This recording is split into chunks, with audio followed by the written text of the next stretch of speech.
This is another episode of The Ladies of VantagePoint. And I'm Alexa. I got my girl. I'm Natalie. And I'm Serge. And we're so excited to be back with you again, especially because this is the month of May. And you know what that means? It's Mother's Day. Mama's Day. We get to celebrate our mothers. Yeah, and it is the most celebrated day. I hear a lot of fathers get upset, like, they don't do all this for fathers, but we'll talk about fathers for Father's Day. Right now, we're talking about moms. And before we start, I want to be a little sensitive. Some people may not have mothers, but there's many of us who have mother-like people, right? Mother-like people, and we're so fortunate about that. But, you know, oftentimes our mothers or our mother-like people are our first impressions. They are the one, I mean, heck, we were living in a womb for some time, right? And so, you know, there's that bond, there's that connection. And today we want to talk about what that was like, or maybe some lessons learned, maybe some fables, some things that weren't quite true. That sometimes they say to keep you straight, but then as you got older, you're like, that wasn't quite true. So what do you have? Yes, my mom was very exceptional. My mom passed when I was 33 years old. So she passed actually 2 weeks before my last daughter was born. So I was 9 months pregnant. And that was a whole thing in and of itself. But I have been thinking about my mom, and if you're around me and if you're my friend, you know I quote my mom. It's like what my mom said, what my mother used to say. So I didn't even realize at the time how much I was getting from her. And my relationship with my mom was, we were close, but we were not like all over each other. So I just kind of remember watching her and listening to her and gleaning things from her. And that woman was a bad chick. I mean, when you think about this now, you got to set the tone. It's a few years back.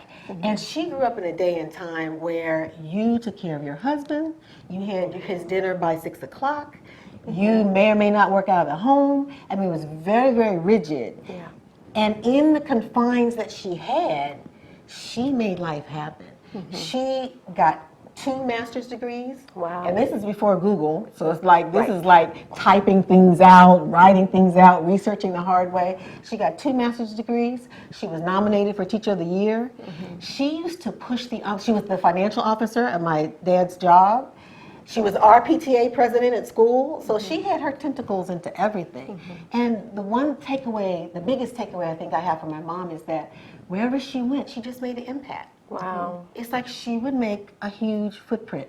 Her name wasn't up in lights, but she was that force that was behind making things work. And it's clear, because when I see who you are today, that speaks volumes of who she is. Thank you. Thank you. And here's Mom right here. Yes. So if you don't know, Alexa's mother, apples remind you of your mom. Because she was a teacher, so Mom is with us. She had this amazing apple collection that I inherited, and I love her. And so we always have an apple on set.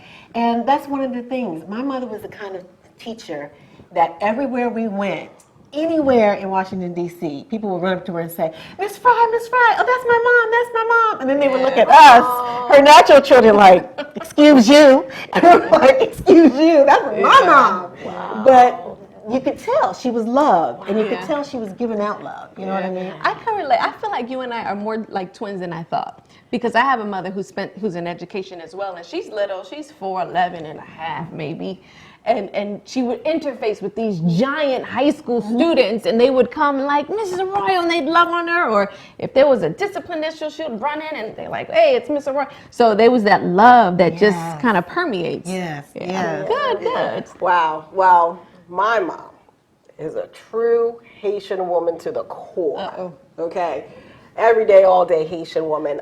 Phenomenal woman. You know, it's so funny, when I was a little girl, my mom and I didn't always get along, but then for all you Haitian Americans out there, you probably could relate that you don't talk back. Honor and respect is huge in your household.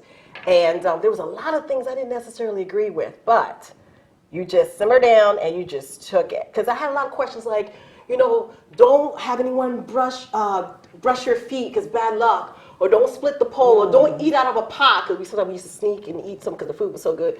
Try to eat some food out of the pot. Oh, then your hair will stop growing. Just dumb stuff. Oh, I never heard that. Like, where do you get that? Is it true? Heck no, that stuff is not true. But you just didn't speak your mind per se. But one thing that woman taught us is to be strong. You know, and you know, people will make fun of me, you know, the way I dress, because I'm a girly girl, and You know, I have a tendency, even when I'm sitting down, we were taught to arch your back and don't slouch and make sure you always keep your head up. And then times We're learning from them. We're learning. we're perceived as being stuck up. I hate those But words. that was mine. And she used to always say, no matter what you're going through, don't ever show it. Don't ever show it. She said, you could cry, you could scream in private, but when you're about to step out, you look your best. And at the time, I didn't appreciate it because I was a little girl. You know, she raised 4 kids on her own. And she wasn't the most emotional person because, and I realized now, she couldn't be emotional. She didn't have the time. Right.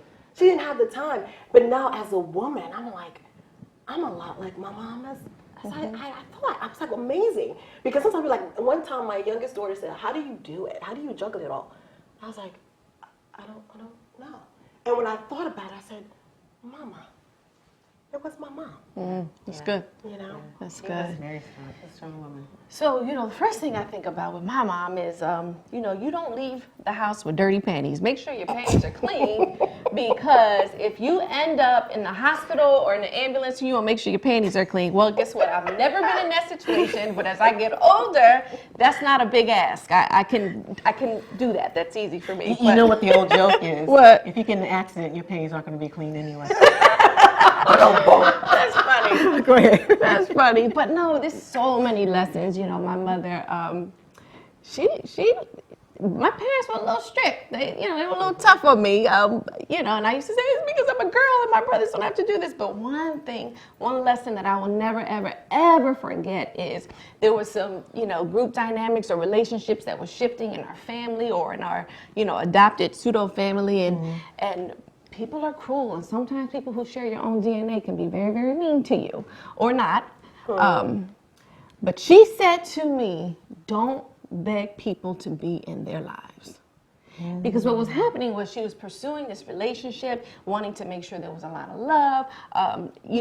She had an ability to see almost like with a spiritual eyes, the hurt behind the hurt or the hurt behind the action, and would try to pursue. But at every corner, it was like abuse from other people.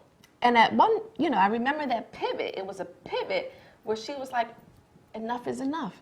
We don't have to beg to be in other people's life. If you know who you are, if you know you are good, at the core of you, you are good. If your heart's beat is good, if your intent is good, don't beg. Yeah. And that's not just for families, that's in any relationship, right? Yeah. I'll never forget that. Ever forget it. And I remember there being a pivot in sharing that later on in my adult life. I must have been in this decade, in my 30s. I was ironing, and we were on the phone, and she shared a story about when she was a little girl and an experience that she had with my grandmother, who, bless the Lord, needs the Lord, and still pursuing the Lord. But anyhow, in that moment, I remembered, it was just a beautiful illustration that at one point, my mother was a little girl. My mother was a teenager. My mother was a hurting person, right? And all the pieces started to come together. And I don't think we realize that as we're growing up, and during our formative years. But I think something happens, at least for me, as an adult, where I realize, my God, she is a bad chick, having survived all that. I spent a lot of time in education, and one of the things we used to talk about quite often with the team of educators and counselors and administrators, we used to say, children are either exactly like their parent or the polar opposite. That is true. So knowing, the lineage, knowing my grandmother, who, just, again, I don't want to, I want to demonstrate honor here on set. Sure. But for a long time, I used to say to myself, how is she such an amazing mom with such a crappy mom? Yeah. So it's like, you said something really powerful, because a lot of us don't realize that our parents were young ones, that our parents were not always our parents. And to be able to kind of see them, maybe that happens when you get older, but to be able to see them as people and not just as parents. and that they didn't do everything right, and that they're learning too. And I remember, my mom did so much. I mean, I could talk forever about all the wonderful things she did, but there were some things looking back, as now that I'm an adult, that I'm looking back and I'm thinking, you know what, that wasn't quite right, or that I wouldn't quite do. Right. You know what I mean? Right. And as much as my mother loved me, one of the foundational things was she wanted all of her kids to know that they were loved. She said everyone deserves to have someone in their life that when they walk in the room, their eyes light up. Right. And I always took that as a mantra. It's like I want my kids, when they walk in the room, that my eyes light up so they know that they're loved. But on the other hand, even though that was very, very true, and she laid that foundation, there were things here and there. Like I remember one time I was doing something, and she always called me dramatic. And she was like, stop being so dramatic. She would say, stop being so dramatic. Stop being so dramatic. And I took that to heart. It was like, I shouldn't be dramatic. I shouldn't be what I'm being naturally. And it took me a while to I internalized that, and I kind of withdrew. And I had to say, this is me. This is who I am for reals. And I had to come out of that. So it's interesting when you see your mother or any of your parents, your whole village that raises you, and you realize they're people too. Yes. They're people too. You touched on something that brought back to my remembrance. When I was a little girl, even a teenager, I never looked at my mom as a young girl herself. And my mom was not always an emotional person, and I'm very, very emotional. I just hide it well, sometimes. And, one day, I must have been maybe about 18 or 19, I noticed I finally had enough courage to ask, because back then you didn't ask questions. Why do you call her? She called her mom by her first name. She never referred to her as mom. And I asked her, but she would refer to her grandmother, which is my great-grandmother, as mom, which I never met her because she passed away by the time I was born. And she says, because my mom did not raise me. My grandmother raised me. And it dawned on me that that's why she was, even though it seemed sometimes it was hard, she didn't know how sometimes to show that love. Right. And I'll never forget this. She said, I'm trying not to get emotional. She said, when she had my sisters, I have two older sisters, they're twins. We're about 8 years apart. Right. But she had them, and she didn't necessarily raise them. They were raised in Haiti with my aunt and uncle. My mom and dad met and moved to New York and then got pregnant with me. She says, you were the first child that I actually had, even though she had two others, that taught me how to be a mom. And it did something to me, and it explained, I used to think that she was hard on me because everything was, Sergi, do this, Sergi, do that. And I'm like, these other two girls get away with murder, and I felt like Cinderella. She says, I was teaching you. I couldn't appreciate it then. I saw it as a punishment. Yeah. You know what I mean? Yeah. So with that being said, it's amazing that sometimes you may not have the greatest relationship with your mom, but there's always a why behind the what. Absolutely. Yeah. There's Absolutely. always And a you know reason. what? Personality is coming to that too. Like you were saying that she's kind of reserved and you're more outgoing or you're more emotional. So personality is coming to that because sometimes I know, like in those teen years, Yeah. hello, there gets to be a clash sometimes, Yes. and you're like, Yeah. and I remember as my mother, as I was a teenager, I wasn't confiding in her as much. I wasn't talking to her as much. I remember when my kids became teens, and it was like I think I discovered something with Rachel or Eric, and I was like, you didn't tell me that? And I was so surprised the first time I realized that they were into something or doing something that I didn't even know about. Yeah. So there's that, you gotta go with that flow. And it's not just personalities, there's environments in which they were socialized in. It's spiritual, there's a spiritual side that's to huge. this, there's generational patterns to consider. So it's just this conglomerate of stuff to navigate. But I think what we can all learn is that, our mothers were humans too, and they were little people and they were socialized differently, and we should think about that. And I think another great takeaway that we can learn is, if we are moms now, think about what we're saying and doing to our children. What's the root behind that? What's the behavior that comes from? Everything starts with the root. The trunk is the belief and the leaves is the behavior. That's the tree analogy. Right. So think about, the behavior and go all the way down to the root. Why maybe you're behaving that way. and think about the long terms. And if you're an adult and you're reflecting and thinking about your mommy or your mother like women, think about it from that perspective as well. Yeah. So this was good. This was really good. And we really want to hear from you. We want to know what your vantage point is. Call us. Let us know about your mama.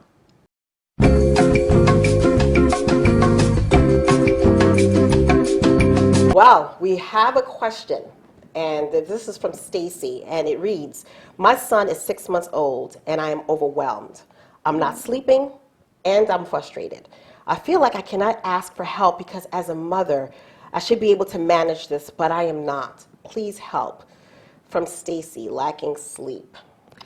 Wow. Well, I haven't lacked sleep because of an infant. I'll say that. But what I do know is that I had the propensity to not ask for help when I need it. And I don't know, just the way I'm living, I'm always considering the cost. So I would say to Stacy, consider the cost when you're not asking for help. Yeah. I mean, it's okay, and you're human, and it's a major transition. Yeah. Yeah. The thing that really jumps out at me is she said, I should be able to do all this by myself. And Stacy, I would say, drop that word should, really. You're putting way too much pressure on yourself, and you are human. If you go out there, if you go online, if you go to any of those mommy and me kind of things, there's story after story about people who are struggling, because motherhood is hard. It's wonderful. I've had 3 beautiful children, and I've raised them, and it's been one of the best things in my life. But it is a big job, and it is a hard job sometimes. So give yourself a break. Don't ever feel like you should be perfect. You should be handling it all. Get help, just like Natalie said, because when you're stronger, you're going to be a stronger mom for your son. Agreed. Really. Now, Stacy, and I don't know if there's a spouse or a partner in the home, but there is nothing wrong with saying, babe, you got this. And if there isn't, that's fine. Because based on your question, is a possibility that there isn't a partner, or maybe you feel like you're a stay-home mom and this should all, this is your duty, but you need to take time for yourself. You cannot be an effective mom if you're exhausted. Now, if you have family or really close friends that you can trust to have, take care of the baby just for a couple of hours, just so you can have some me time, because that is essential. Because if you're not on the up and up on yourself, how can you be effective for your child?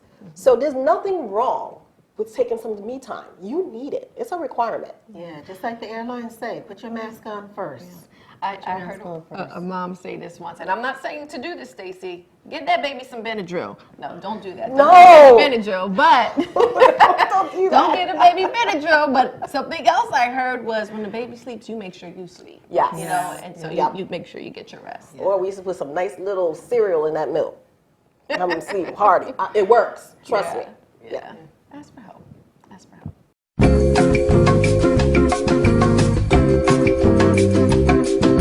Okay, so our next question is from Sophia. Sophia says, my mother is very judgmental. And we know nothing about that, right? Just kidding. But she says, my mother's very judgmental because I'm not married. I'm 30 years old and I want to enjoy this season of my life. I want to get married one day, just not now. How do I get my mother off my back and respect my decisions? From Sophia. Show me some respect, Mom. Show me some respect. Sophia's 30 years old? She grown. She grown. You are good and grown. Yeah. I'm going to assume you're paying your own bills. I'm assuming that because I don't know the details, but assuming you're paying your own bills, and if she's not, assuming that you're on your own, then it's no question. Yeah. I had to learn that myself. At a certain point, Mom becomes your advisor. Mom becomes the person that you consult with. But you grown girl. Yeah. But I'm gonna be very honest with you. Okay, Sophia, I'm your mom. My 24 just told me to pretty much leave him alone. That was the hardest thing. But to his point, he said to me, he says, Mom, you and Dad has planted the seed. It's in me. Let me walk out my life. Let me do me. Because I was constantly inserting my opinions. I was like, no, this is what you're going to do, and you're going to do that. Not to me, I'm thinking that I'm just being helpful. So your mom is thinking, okay, she looks at you as her baby.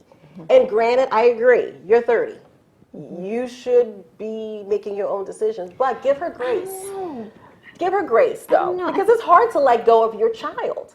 I know, I get giving the grace, right? But the 30s comment, I don't think you have to get married at 30. I agree. Or 20 or 40. Or get married at all if you choose not to do so. You know, I think we have to be careful with culture, right? Because look, we live in the West, the culture is to get married. It used to be at what, your late teens, early 20s. Now we're seeing it at our 30s.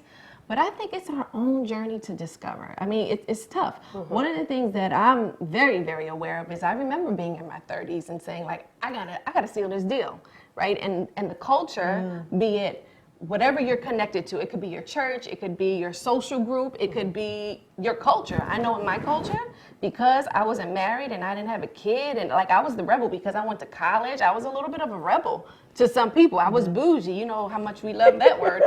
But we got to be careful with culture and then our own journey. Right. So, you know, perhaps maybe mom, first of all, mom may have good intentions, but there could be some culture behind that. But I think it's okay to say, Mom, I'm just not there yet, and I'm going to let you know. And be okay with it, because there's a cost if we fulfill this and you're unhappy. Right. And you do it prematurely. And I think there's a way that you can do it. And that's your question, how to do it. Because you know, just understand that your mom loves you. She's coming from a good place. And so her intentions are good. So you have to make her feel like you hear her, but roots and wings, you know, you give your kid both roots and wings, and there's a time for them to fly away. If this is your essence, if this is your time for you to fly away, then let her know, I appreciate what you instilled in me. I appreciate what you taught me, but you know, this is really my decision. And don't let her feel like you kicked her to the curb. She's out of your life, you know, snap, snap. Don't let her feel like that, but let her feel like, you know, you appreciate her, but at the same time, that's what this is all for. That now you're grown and you get to make your own decisions. You know, go ahead, Sam. I'm sorry. It's so funny you said that, Alexa, because when my son, actually I was ambushed. All of a sudden I get this, hey, come downstairs, I need to talk to you. I get there, no one is saying anything because my husband was setting it up for my son and I to have a conversation. And I remember thinking, I'm like, okay, I got things to do, Lou. Like, why am I down here? Then my son walks in the room and says, can I chat with you? And I was like, oh, this is a setup. You got set up. I got set up. But to your point, he approached the situation what we call a sandwich approach. He was like, Mom, this is what you and Dad have instilled in me. And then he was like, but you need to back off. But it was his delivery. Right. You know, and I'm gonna be honest with you, received it. I had to receive it because he was like, Mom, I am you. And I was like, Wow. That's good. Yeah. That's good. Yeah. You know, so I have to, I want to acknowledge my mother, but I remember this scenario. I went to college. I was supposed to go to Virginia. I ended up last minute going to a college in New York. And I remember my parents, if you know me, you know I grew up with a board of directors. There's a whole bunch of them. So I have my parents, and here I am. We did this quick pivot, and they were like, we did everything we were supposed to do to get you here. You made this last minute decision. Now you want to go out west. We support you, but now you have to live, little birdie. And I remember that conversation, and that was them, you know, even when I was going through transitions recently, they were like, we know your process, you have to go through. I'm very fortunate. I'd like to acknowledge my mother because she just walked in on the set from New York here, and she's here on set. Come in, just come in and say hello to the people. So this is a surprise. This is my mama. Say, you know, you don't have to say anything. You can just wave, and she's cute. she's beautiful. But yeah. Look Happy at that Mother's Day, beautiful Mom. resemblance. But happy Mother's Day, and you know, I just salute you for being an exceptional human. Yeah. Not just a mother, a wife, a daughter, a sister, a bunch of things. Yeah. I love you, Mama. I love you too. Gonna hold it together? I know we Happy can cry Mother's afterwards. Day. That's so awesome. So this was a great show. Thank you. It was a phenomenal show, and your mom is beautiful. Yeah, She cute, I right? see you. No, Just she's like gorgeous. She's cute. That's She's what- cute. she's beautiful. Yeah. And she got a good man there with her Yeah, too. he is kind of fun. But Yeah, that's she got a neither real here good nor there. man. I didn't say fine. I said good man. I can't see my dad that way. But anyway, great show. But no, this was a great show. You know, we of course we talk about our moms and our personal experiences, but we're well aware that there's people out there, especially women out there who may not necessarily know their mom. But the beauty with God is there's always a ram behind that bush somewhere. And there's some women around you that could be a mentor, a spiritual guide. And open your eyes. Open your eyes, because there is definitely women that is surrounding you as a village per se that is here to mentor you and propel you to that next level. But as always, we are the ladies of Vantage Point. You've heard our Vantage Point, and we want to hear from you. So subscribe to our YouTube channel, like our page. Here's our Vantage Point. What's yours?